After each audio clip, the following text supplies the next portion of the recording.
All right, welcome back everyone to part 2 of that Ranger lean code diagnosis. I have the dog down here with me. So last video, we finally pressurized that intake manifold and saw a bunch of air leaking out of the threads for the fuel rail and between that spacer between the fuel rail and the lower intake. So I finally got the gasket set that is, I call them paper gaskets that go between the spacer for the fuel rail and the lower intake manifold. What I did notice right away is they're not paper. They're like a synthetic cork, which makes a lot of sense for, blocking air. And then also the red seam around there is like a sealant line that goes around all of the openings. So obviously that's an area where air escapes, is through those holes. So that tells me that that's a big leak area, and the fact that we did not have gaskets there makes a lot of sense in terms of being so lean at idle, and when you start driving it's not quite as lean.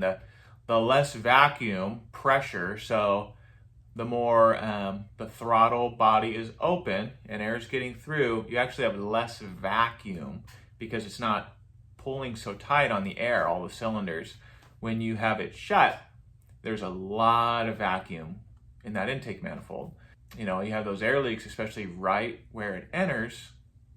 It just makes a lot of sense. So what I'm going to do, we're going to jump out to the Ranger. I'm going to get set up and get these puppies in.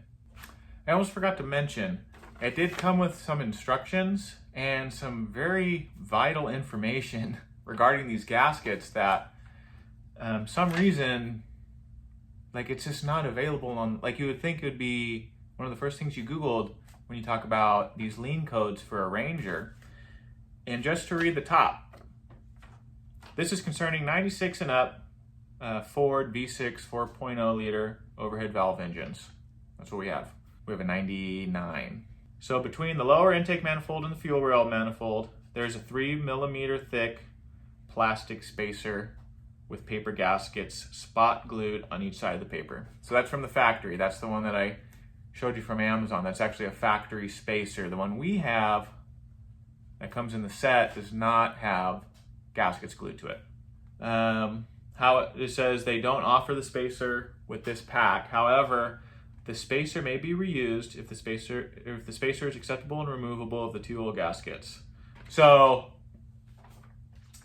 they need these gaskets, and this instruction, the instructions for these synthetic cork gaskets say that there's additional gaskets with the spacer, but there is no pack that sells both the spacer and the gaskets, and there's nowhere in any of the comments in Rock Auto or a Google search that says you need both.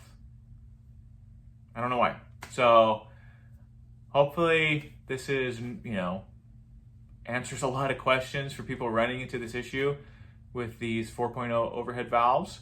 Like I said, let's get to it and get this thing fixed up. All right, we're here at the Ford Ranger. The Ford Ranger. All right, we're here with the Ranger, and what I'm going to do is, I've already shown you guys this, but I'll get down to that fuel rail there and pick you guys back up with replacing that gasket. So see you in a second. All right, so here she is. The gasket we're looking for is right there. So we need to loosen all these puppies up first and take them out. But before we do that, we want to depressurize the system. So I'm gonna do my safety squints right now. Good, so it has no fuel pressure. So I haven't ran this thing in over a week, so that's totally fine.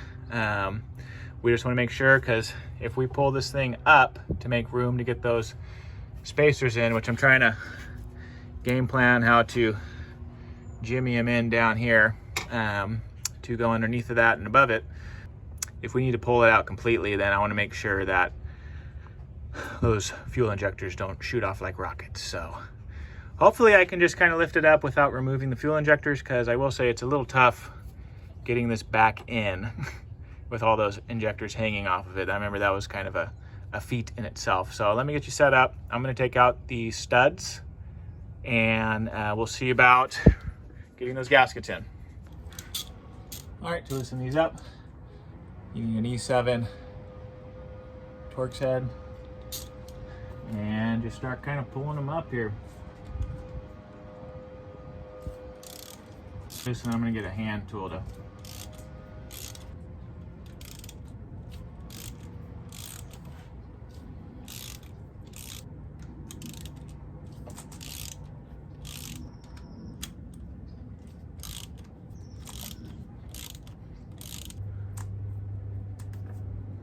smarter, right? Go slow. Came out here. Okay. I think what we'll do is use that to our advantage. Just one side. Everything still seems pretty good. It still has all the O-rings from when I last did it, so these should fit nicely, and it should give us a space here to jam that in. So let me get the gasket. So the orientation is this way, you guys can see. So what I'm going to do is see if I can slide it in underneath here, which it looks like I can, and just make sure it goes where it needs to go. Okay, so that goes there. That lines up nicely. All right, got one in, like that. And now we'll go on top. And hopefully this has a little more room to kind of play with here. Okay, there we go. There we are. Bring that spacer back where we need it. Cool. And everything looks to be lined up. Let me get these fuel injectors on the driver's side back in their holes here, just to make sure we're all looking good before we start pushing. Okay. That feels really good, and it looks really good. All right, so these are just snugged. These are not torqued down yet. This is just an inspection of the fuel injectors. That one's sitting good. Probably can't see that one too well, but that one's sitting well.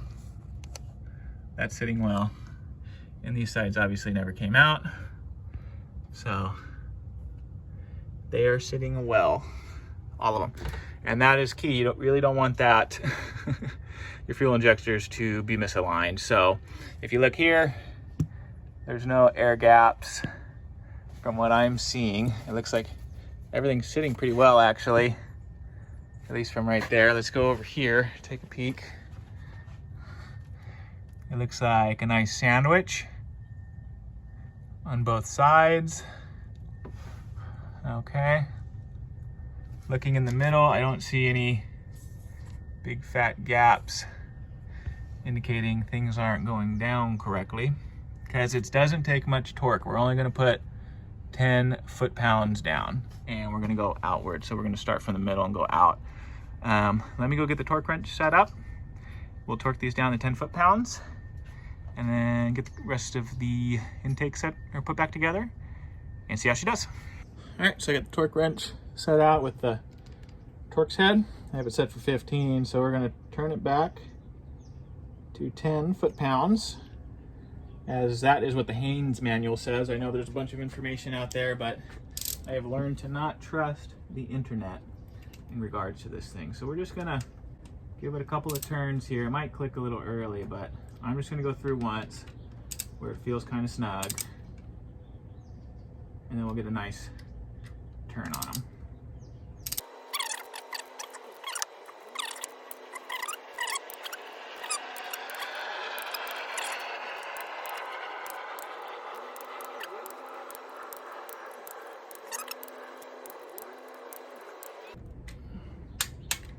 All right, feeling really good with that. do one final check here just to make sure everything looks good, but I will set everything back up off camera, and then we'll sit in the cab and see to make sure that everything looks good. So see you guys in a few. What I'll do off camera as well, I'm going to take off the battery here to just reset the computer. So you know the computer will be reset by the time this thing's fired up. So, all right, she is back together. What I did is before I removed the battery, I did pressurize the system and make sure fuel was coming out. So it was pressurized and there's no leaks in the fuel, just to double check. I unplugged the negative side of the battery. I went to go pretend like I was going to turn the car on to drain any residual juice left in the system. Plugged it back in, and this will be the first start since we did that. So what I will do is turn it on. We'll listen to it for a bit, and then I'll switch the computer over and we'll see what the numbers are telling us as it warms up. So do this all in one steady shot here. Put my phone down over here. All right.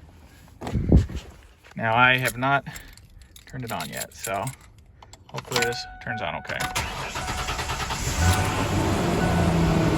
Sounds really good. Roll the windows down. I always try to roll the windows down anytime I have the car running. We don't lock the keys in, but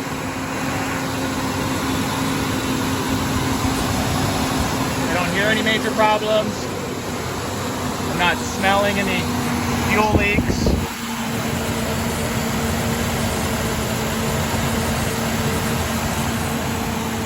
Sounds like the spark for the wires put on correctly. Sounds like it's getting its bearings here. I'll let it run for a little bit and we'll check back in on the computer. So let's let it do its thing.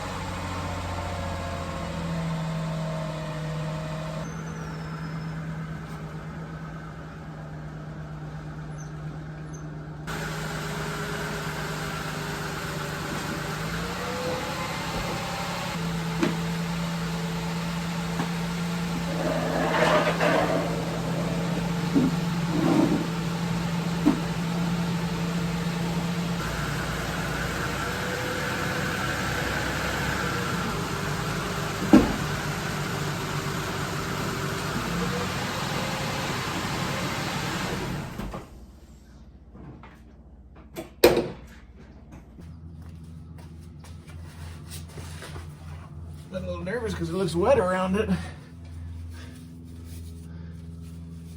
Like it's leaking from there.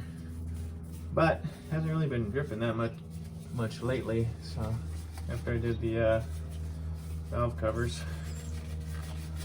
maybe it's just residual. Guess we'll see.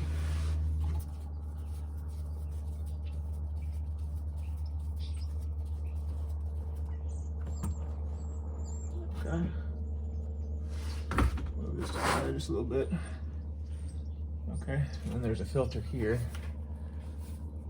Oh, whoa, filter's loose. Okay.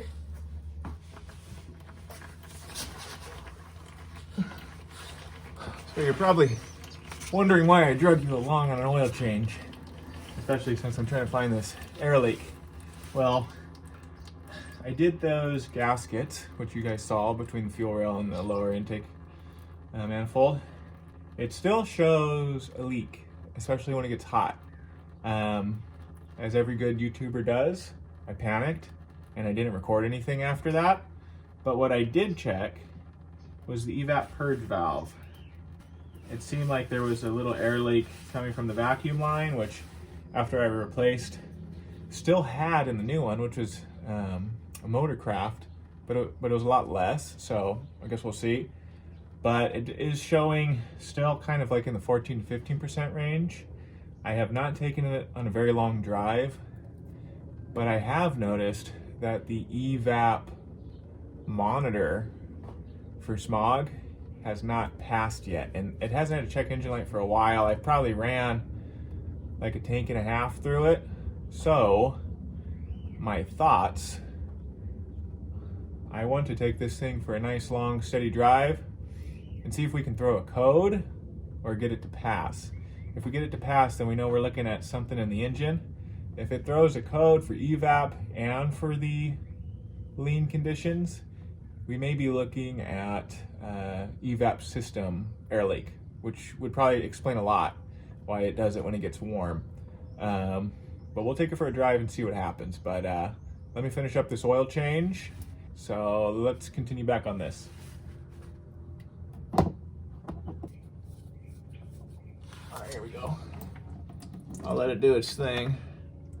And I'll take it off because it's upright. But I ran seafoam through this maybe a few hundred miles ago. And what I'm going to do is put much thicker oil in. Here in Sacramento, think of it kind of like Phoenix, Arizona. It's very hot and dry here. And even in the wintertime, sometimes you have it in the 80s and 90s. That is not uncommon for January around here, very dry and very hot. So I have been finding that thicker oil in older cars is nice. Like our Highliner and stuff, I do keep it what, the specs say. But for my older cars, I've just been switching to 15W40, so diesel oil.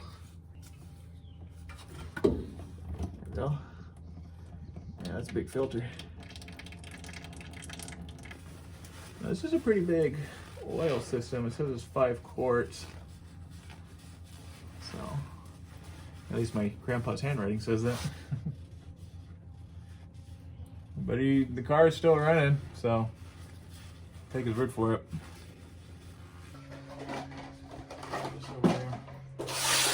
Let's do the air filter, even though it really didn't look all that bad.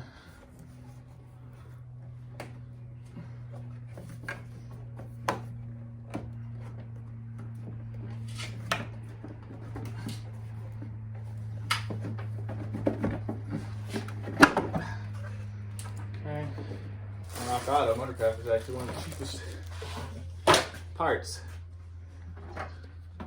Old, new. They're pretty good. This looks like a Fram. Not in bad shape, but getting replaced. Okay.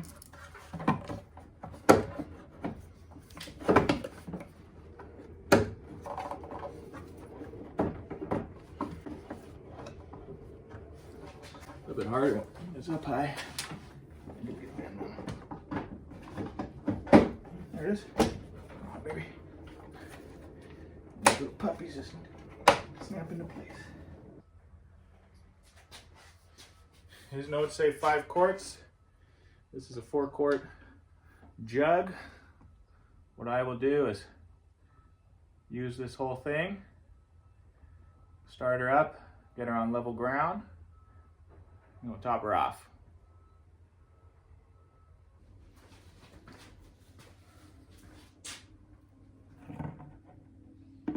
Okay. See, not forgetting.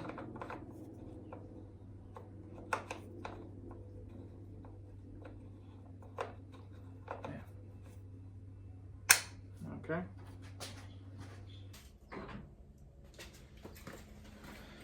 Maybe I'll prime it a bit so it's not completely empty.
It was just on, but let's give her a look-see. See if anything's even on the stick here. All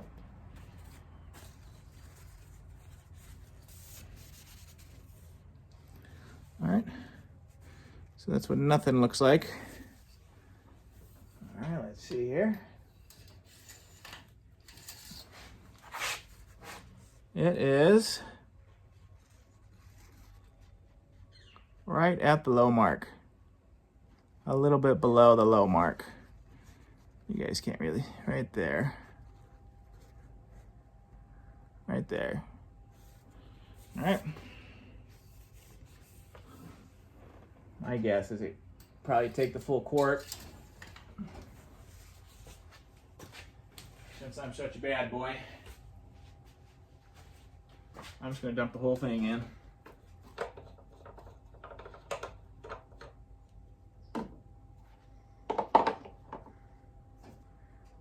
We're doing a whole thing, baby. All right, hold on a sec. Let's do it the right way. Go this way. There we go. He's a bad boy.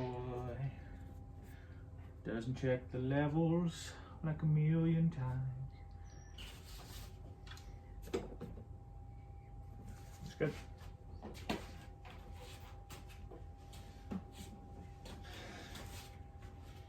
Give that a second.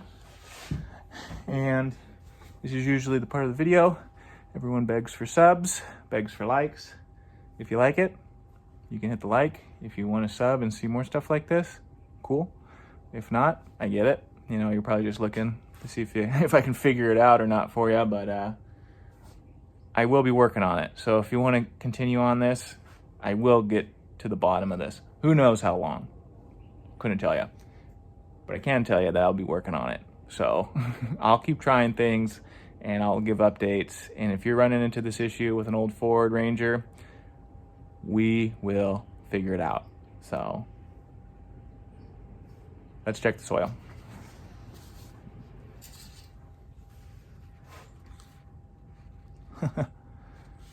See if you guys can see it. Right below the full mark. Man, he wasn't kidding. 5 quarts is what it takes. Sweet. Sure does make it easy for the oil changes, eh? All right, so I think that's gonna be it for this one. A few notes after doing a lot of that upper intake stuff is that it does run better. Like, it feels super smooth, starts super easy. The lower intake was leaking into cylinder 3, so coolant was getting into that. So that's fixed. So the startups are nice.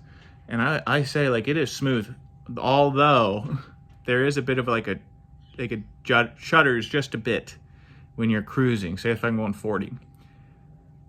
Is that the engine? Is it the transmission? I'm gonna guess engine since it is saying it runs lean. But what I want to do in the next video, nice long drive. We're gonna see if we can set a couple codes here.